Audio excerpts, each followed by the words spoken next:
Let's improve your endgames in Fortnite Season 4. If you enjoyed today's video, check out my Discord server link in the description to give me more ideas. Let's go! The first tip I have for you today to improve your endgame skills is to always mark the next zone. Now many people do this, especially people who are just getting into playing endgames. However, most of the time they will stop when they become a bit more advanced. This is bad. Honestly, this is awful. You are probably doing one of the best things possible to secure a good placement in endgame. Marking zones means you don't have to keep looking at the top of the map, giving you better awareness in game because you can just see the next zone on a big blue marker or a big pink marker, whatever your marker color is. It's going to help you to be more consistent because again, you don't have to keep looking at the map when you're rotating. Having this extra awareness could get you an extra refresh, or it could stop you from getting refreshed by another player. If you're not doing this already, you definitely should. If you ever seen A Christmas Carol, it's a story about a man named Ebenezer Scrooge who's incredibly stingy with all things money related. This is what you guys are like in endgame with your mats and also your heals. You will not build just because you want to save mats, fair enough. However, not building puts you at an immense risk of getting taken down early,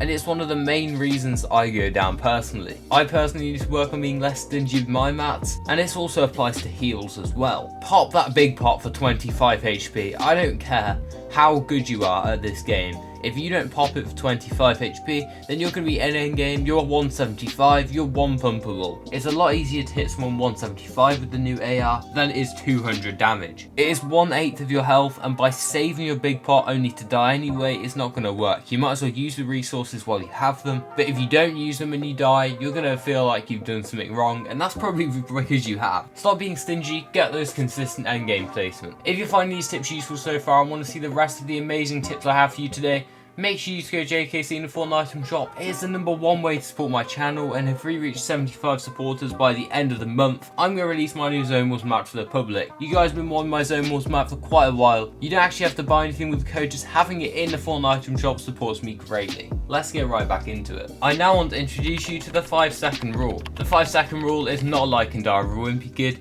it's in Fortnite endgames, and it has to do with refreshes. Now we all know we need refreshes in endgame in order to be successful, in order to get extra mats so we can last longer, extra heals, etc. However, when trying to get your next refreshes in these endgames, I want you to look at a player and try and get the kill for 5 seconds. If it looks like it's going to be closed up in another couple seconds after that, that is perfectly fine, carry on going for it. However, it looks like it's going to take maybe 7 seconds or another 8 seconds, and you're coming towards back zone, I want you to just move on. Give him 5 seconds of your time, move on, look for something else. If it takes any longer than that, it's definitely going to be easier pickings for you to get, and it's probably not worth it. This is something that a lot of the best pros in the world use, and this is why they play so consistently in endgames. This completely avoids tunnel vision and means that you can't get focused on a kill that's not worth it. 100% one of the best pieces of advice when it comes to endgame. I know a lot of people get very nervous at endgame, me included. Sometimes I don't even play like myself, which is why I want you to pretend like you're in a Zone Wars match.